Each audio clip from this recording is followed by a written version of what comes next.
En este episodio vamos a profundizar sobre los aspectos más relevantes que se revisan en la biografía humana. En el episodio anterior, por si no lo han escuchado, les recomiendo que vayan a él, ya que fue una introducción a qué es la biografía humana y para qué nos sirve. En este episodio voy a profundizar en los aspectos que más revisamos para entender la historia y el presente del paciente.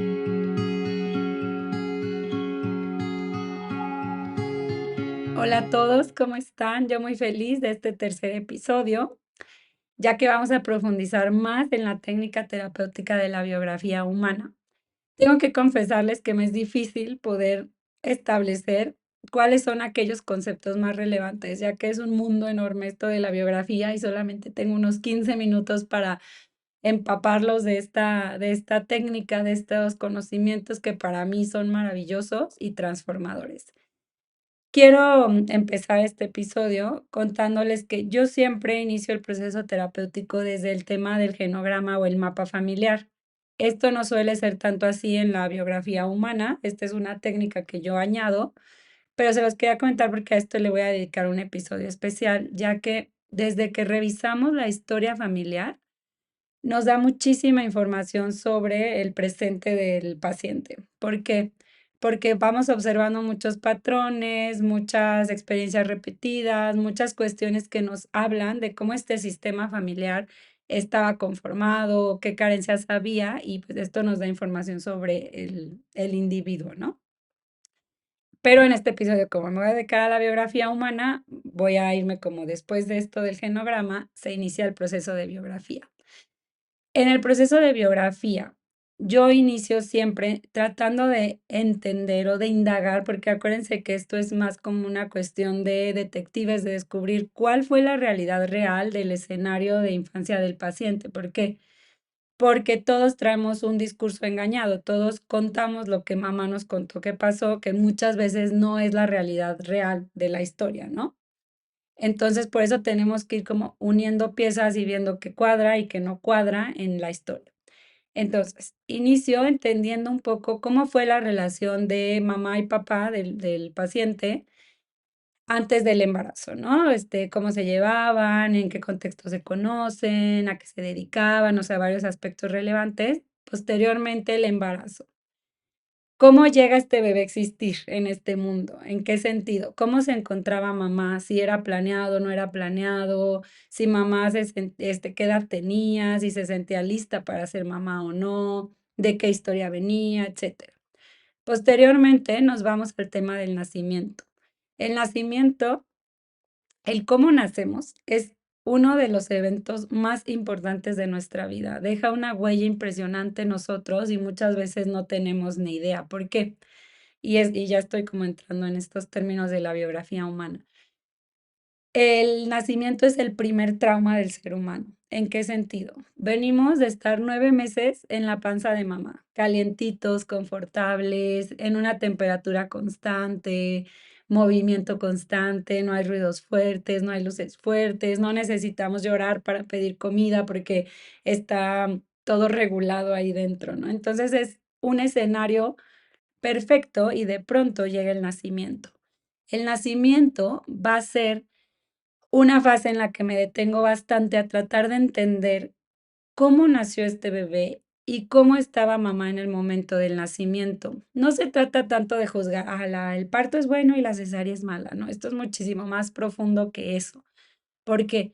Porque muchas mamás en sus partos o en sus cesáreas sufren violencia obstétrica y sufren tratos terribles, que en verdad yo he llorado con pacientes de escuchar historias horrendas de cómo fueron tratadas, pero además de esto, el cómo está mamá, sus sombras, sus heridas, sus creencias, va a tener mucho que ver con el parto que tiene o la cesárea que tiene, porque una mamá quizá ya con un proceso de conciencia más trabajado, suele tomar más posesión de su parto y tomar mayores decisiones. Por lo general, cuando estamos muy heridas o con mucho miedo, muchas cosas que no hemos trabajado, solemos soltar el parto y dejárselo a los médicos.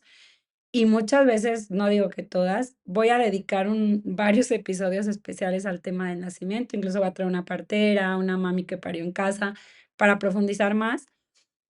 pero, muchas veces pues, el tema de la medicalización del parto es muy fuerte.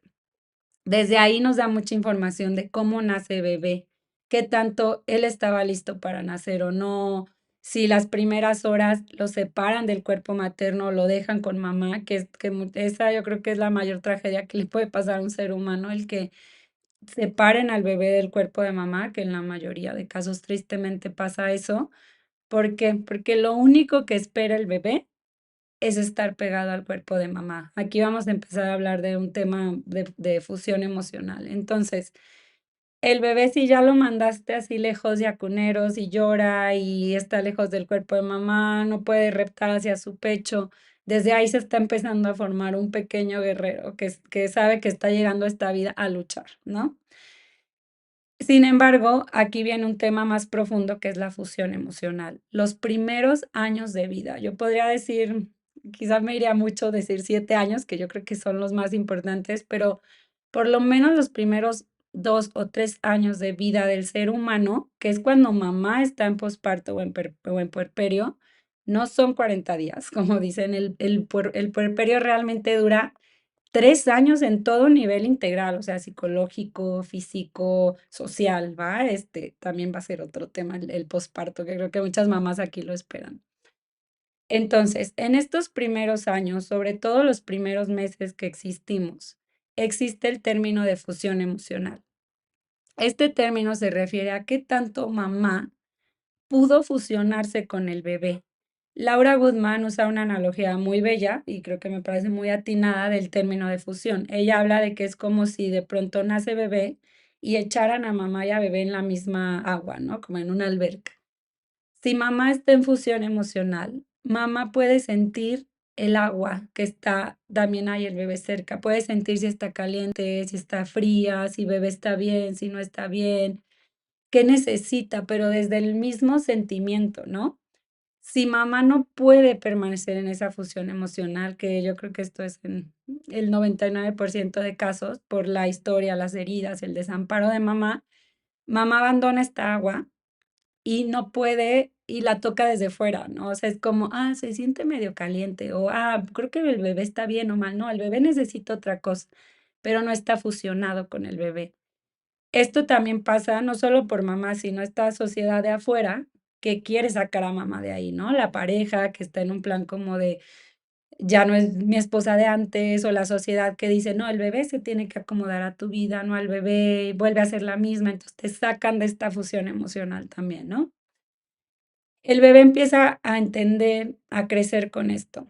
Hay bebés súper guerreros que se aferran a llorar y gritar y reclamar lo que necesitan a pesar de que mamá no puede darlo.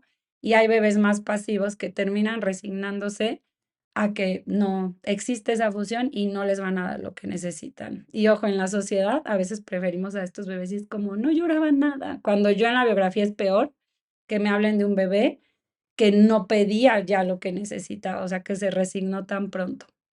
Y bueno, de aquí nos vamos a entender todo este periodo de fusión, cómo estaba mamá, sus sombras y hacia la infancia. En la infancia me interesa mucho conocer qué vivencias tuvo el niño desde sus ojos, no tanto lo que mamá veía, lo que mamá nombraba, lo que mamá hacía, sino todo esto que pasaba alrededor, cómo lo sentía el bebé.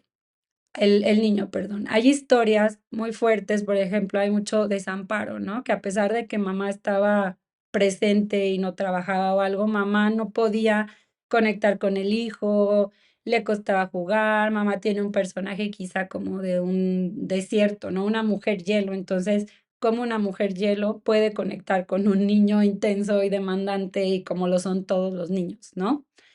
Entonces, aquí indagamos qué escenario tuvo este niño. Les voy a dar así ejemplos al azar para que se den una idea, pero he trabajado con escenarios de desierto, escenarios de mamá lobo vestida de oveja, donde mamá era sumamente violenta, ¿no? Violenta sutil, pero de pronto ante la sociedad mamá era guau y súper bien vista y entonces el niño ahí tiene un quiebre. Escenarios de mamá simplemente lobo, donde había una violencia terrible o papá era muy violento y mamá no defendía. He trabajado con escenarios de papás arriba de una montaña de la soberbia, ¿no? Donde son papás que critican a todo mundo, juzgan a todo mundo y el niño desde ahí intenta alcanzar a los papás en la montaña. He trabajado con mamás de hielo, que les cuesta muchísimo fusionar, ser cariñosas, darse el tiempo de estar. He trabajado con hombres o mujeres, que viven para trabajar, ¿no? Y entonces a veces es el escape, ¿no? Como me quema estar con mis hijos, el trabajo o sea, me libera, ¿no? Acuérdense que nada es con juicio, todas son las realidades. Después de entender el escenario de infancia, que yo creo que es la parte que más tiempo nos lleva, me voy hacia la adolescencia. La adolescencia es un segundo nacimiento. La adolescencia es fuego, es pasiones, amistades, descubrimiento. La adolescencia es muchísimo. Desde aquí vemos cuando un adolescente puede llegar con este fuego intacto, ¿no? De esta pasión, no me refiero solo a algo sexual genital, sino esta pasión por la vida. Vamos un poco mejor, ¿por qué? Porque hay adolescentes que llegan ya deprimidos, medicados, o sea, hay muchísimos escenarios muy fuertes. En la adolescencia me interesa mucho descubrir la parte social, cómo se vincula este paciente con sus pares, ya aquí empieza a salir un poco el personaje, ¿no? Ya empieza a salir si es un personaje competitivo, un personaje más depresivo, un personaje aislado. Aquí vamos ya empezando a tener bosquejos del personaje. La parte de la sexualidad es básica, entender cómo este paciente comienza a vivir esta sexualidad ya más adolescente, porque acuérdense que sexualidad hay desde el momento cero en que existimos, la lactancia, el vínculo. También le dedicaré un episodio a sexualidad porque traemos muchísimos tabús y desconocimiento y la sexualidad existe siempre. Pero empieza esta parte como más de pares, de convivir, papás ya están como un poco más para allá, aunque sigo queriéndolos aquí, aunque no lo acepto. Y también la parte de la profesión. Cuando llego a descubrir por qué el paciente elige la profesión que elige, casi siempre quien la elige es el personaje. Entonces, no es casualidad lo que estudiamos, ¿no? Cuando llegas a esa parte es muy revelador e incluso triste descubrir que muchos pacientes tenían una vocación de niños muy distinta y de pronto fue truncada por estos mismos escenarios y sombras que existen, ¿no? O sea, muy pocas veces logramos que el niño se quede intacto con lo que vino a desplegar a la tierra. Entonces, a veces al indagar sobre esto de la elección de carrera, nos damos cuenta, pues, de toda esta parte que quedó en la sombra oculta y lo que realmente el paciente quería, por ejemplo, estudiar, ¿no? Ya cuando llegamos a esta parte y a la adultez es donde empezamos a descubrir al personaje. Acuérdense que el personaje es este mecanismo de defensa que subconscientemente optamos para sobrevivir al escenario de infancia. Entonces, cuando llegamos a esta parte de la adultez y, por ejemplo, empezamos a revisar quién es mi pareja, por qué, porque muchas veces por algo elegimos a este personaje, la maternidad, paternidad, cuando ya fueron padres mis pacientes, también da muchísima información porque es cuando la sombra, que la sombra acuérdense que es este término del subconsciente que nos propone Jung, que es como toda esta parte que nos va dominando, ¿no? El subconsciente nos domina por completo. Aquí vamos descubriendo el personaje. Ya cuando llegamos a entender este personaje, que les doy algunos otros ejemplos, igual, ¿no? Pueden ser parecidos a los que viví en la infancia o distintos, ¿no? Pero puede haber personajes donde hay, no sé, adicciones o personajes donde igual me hice una mujer de hielo o me hice un burro con anteojeras o me hice una princesa que ve el mundo color de rosa y todo es perfecto, me hice una guerrera que está en todas las luchas y les digo, nada de esto es bueno o mal, simplemente cuando llegamos a este punto de conciencia de cuál es mi personaje, ahí es donde ya empezamos a entender y aterrizar el presente en la terapia. Antes no importa mucho el presente porque no habíamos visto toda esta parte. Ya que llegamos a este punto, imagínense qué grande es entender, qué profundo es entender por qué me he vinculado como me vinculo toda mi vida, ¿no? En mi trabajo, con mi esposo, con mis hijos. Y ahora sí, en este punto, podemos empezar a aterrizar el presente y a revisar qué cambios quiere hacer la persona. ¿Por qué? Porque acuérdense que lo que no aceptamos nos va a someter, nos va a condicionar.